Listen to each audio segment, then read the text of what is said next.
बच्चों, आज हम वर्कशीट नंबर 51 और 52 डिस्कस करेंगे। 51 वर्कशीट में अपनी विरासत के बारे में हमें जानना है। हमारी विरासत का मतलब क्या होता है? विरासत का अर्थ होता है जो हमें पीछे पूर्वजों से मिला है, उसे हम अपनी विरासत कहते हैं। एक चीज़ होती है जो हमने खुद बनाई हो, एक चीज़ होती है जो हमें पीछे से अपने पूर्वजों से मिली हो, उसे हम अपनी विरासत कहते हैं। तो आइए देखते हैं हमारी विरासत क्या है। सबसे पहले आप देख पा रहे हो कुतुब मीनार का ये चित्र है। इसे दिल्ली में लगभग सब बच्चे पहचानते हैं। ये कुतुब मीनार है। उस कुतुब मीनार के विषय में हम पढ़ते हैं। इस 5 मंजिला इमारत के निर्माण का आरंभ 1193 में कुतुबुद्दीन ऐबक ने करा था। तो हम बोलेंगे कुतुब मीनार किसने बनवाया? कुतुबुद्दीन ऐबक ने बनवाया था। यद्यपि वह केवल इसका आधार ही बनवा पाया था, यानी सिर्फ नीचे से। कुतुब मीनार आपकी पूरी इस तरीके की है ना, तो वो सिर्फ नीचे का आधार ही बनवा पाया था। उसके उत्तराधिकारी यानी उसके बाद जो राजा बने इल्तुतमिश, उन्होंने लाल बलुआ पत्थर द्वारा इसकी 3 मंजिलों का निर्माण कराया। तो ऊपर की मंजिलें जो थी वो इल्तुतमिश ने बनवाई। तो आपसे कोई पूछे कि कुतुब मीनार का निर्माण किसने करवाया? अधिकतर लोग बोलते हैं कि कुतुबुद्दीन ऐबक ने। वो सही माना जाता है, लेकिन वो पूरा नहीं बना था, पूरा उसे इल्तुतमिश ने करवाया। इसकी अंतिम 2 मंजिलों का निर्माण फिरोज शाह तुगलक द्वारा संगमरमर और बलुआ पत्थर से करवाया गया। तो एक प्रकार से ये 3 इसके अंदर राजा आ जाते हैं, कुतुबुद्दीन ऐबक, दूसरे इल्तुतमिश जिन्होंने लाल बलुआ पत्थर से कराया, और अंतिम 2 मंजिलों का निर्माण फिरोज शाह तुगलक ने बनवाया। और इसमें किस सामग्री का इस्तेमाल किया गया? संगमरमर और बलुआ पत्थरों का इस्तेमाल किया गया। और इसकी ऊंचाई कितनी है? इसकी ऊंचाई 73 मीटर है। ठीक है, तो अब हमने देखा कुतुब मीनार के विषय में। अब हम देखते हैं दूसरी विरासत हमारी क्या है। ये दूसरी विरासत है लाल किला। इसे भी दिल्ली में बच्चे पहचानते हैं, चांदनी चौक में है। ये लाल किला है। लाल किला से 15 अगस्त पे हमारे प्रधानमंत्री जी भाषण देते हैं। तो अब हम देखते हैं कि लाल किले के विषय में क्या लिखा गया है। लाल किले के विषय में लिखा है कि इसका निर्माण मई 1639 से अप्रैल 1648 के मध्य इनके बीच में मुगल बादशाह शाहजहां ने करवाया था। उसने इसका निर्माण अपने साम्राज्य की राजधानी आगरा से दिल्ली स्थानांतरित करने का जब उसने निर्णय लिया कि अब मैं, पहले वो आगरा में रहते थे जो कि यूपी में है, उससे उन्होंने सोचा कि अब मैं दिल्ली में अपनी राजधानी बनाऊंगा। तो जब ये डिसीजन लिया, ये निर्णय लिया, तो इसके यादगार में उन्होंने ये लाल किला बनवाया था। ठीक है, ये इसका उद्देश्य था। इसका निर्माण दिल्ली में यमुना नदी के तट पर लाल बलुआ पत्थरों से किया गया। तो कुतुब मीनार में भी हमने पढ़ा लाल बलुआ पत्थर और संगमरमर का भी इस्तेमाल हुआ है उसमें। और ये जो लाल किला है ये टोटल लाल बलुआ पत्थर से बना है। और इसके वास्तुशिल्प का श्रेय उस्ताद अहमद लाहौरी को जाता है। इसका वास्तुशिल्प जो है सारा वो उस्ताद अहमद लाहौरी को हम इसको उनका वो देते हैं, श्रेय देते हैं। आगे देखिए इंडिया गेट। इंडिया गेट के बारे में है कि ये एक युद्ध स्मारक है। इंडिया गेट पर बहुत बार बच्चों आपको पिकनिक पे ले जाते हैं।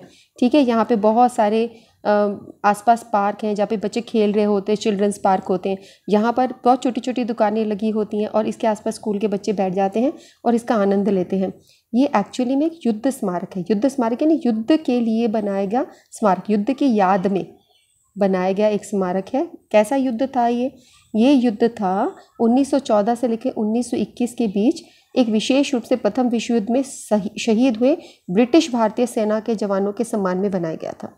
तो जब ये प्रथम विश्व युद्ध हुआ था तब हम लोग आज़ाद नहीं थे, ब्रिटिश हम पर राज करते थे। तो हमारे भारतीय सैनिकों ने और ब्रिटिश सैनिकों ने मिलकर इस युद्ध में भाग लिया था। तो उसकी यादगार में, उसमें जो शहीद हुए थे उनकी यादगार में ये युद्ध स्मारक बनाया गया।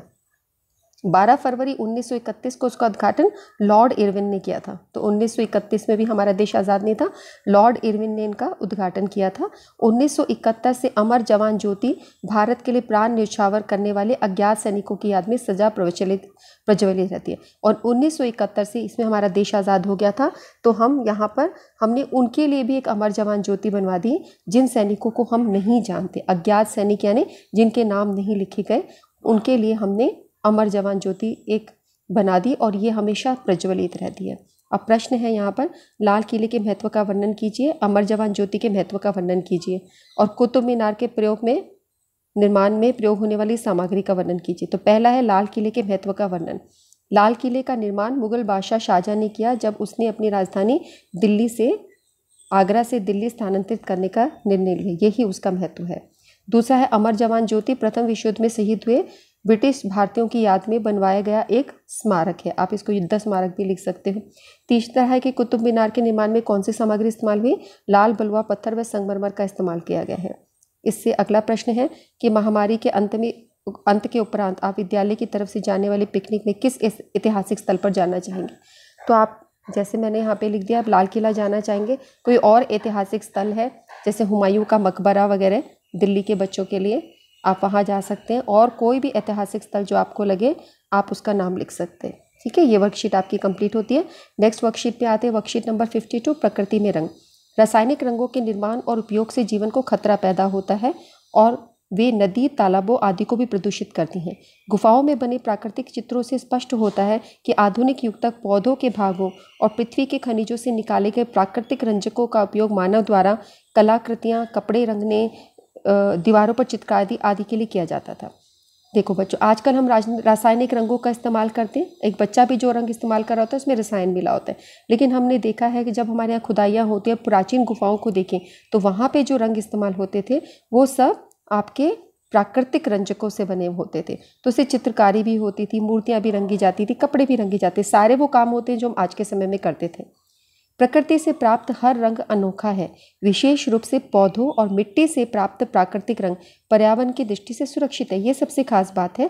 जो हम रासायनिक रंग आजकल इस्तेमाल करते हैं वो सुरक्षित नहीं होते पर्यावरण की दृष्टि से, लेकिन प्राकृतिक रंग पर्यावरण की दृष्टि से सुरक्षित होते हैं।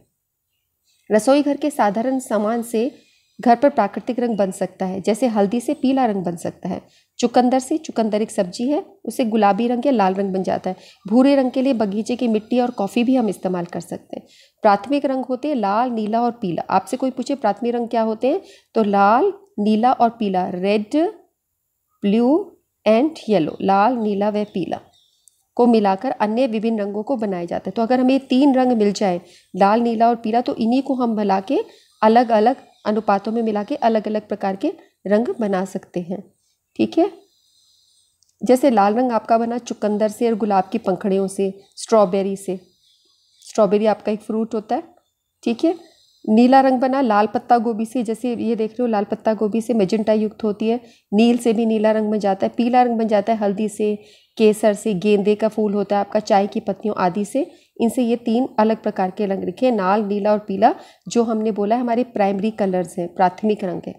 ठीक है, यदि आप एक बार प्राकृतिक रंगों का उपयोग करते हो तो इससे प्राकृतिक सुंदरता के मोह में पड़ जाओगे। आपको ये बताया जा रहा है कि प्राकृतिक रंगों का इस्तेमाल कीजिए, आपको इतने पसंद आ जाएंगे कि आप इनके मोह में पड़ जाएंगे, फिर आपको रासायनिक कलर इस्तेमाल करने का मन ही नहीं करेगा। आइए कोशिश करते हैं हर उत्सव का लक्ष्य हो गो ग्रीन। जो भी उत्सव अब हमारे जीवन में आए, जैसे भी गणेश चतुर्थी गई है, अनंत चतुर्दशी रही है, आगे आपके नवरात्रे आएंगे और भी जो फेस्टिवल्स आएंगे, जहाँ पर भी हो, हमें हमेशा गो ग्रीन रखना है। गो ग्रीन का मतलब क्या है कि ना केवल होली में बल्कि रंगोली बनाने में या मूर्तियों की सजावट में भी या कागज पर भी पेंटिंग में प्राकृतिक रंगों का उपयोग, ये गो ग्रीन का अर्थ है। ठीक है, प्राकृतिक रंगों का इस्तेमाल। सही विकल्प हमें चुनना है। रंग जो हानिकारक होते हैं, कौन से रंग हानिकारक है, रासायनिक रंग या प्राकृतिक रंग। जो हानिकारक यानी नुकसान पहुंचाने वाले होते हैं, रासायनिक रंग, ये हमें नुकसान पहुंचाते हैं। लाल रंग मिलता है किससे, हल्दी से या चुकंदर से, चुकंदर से।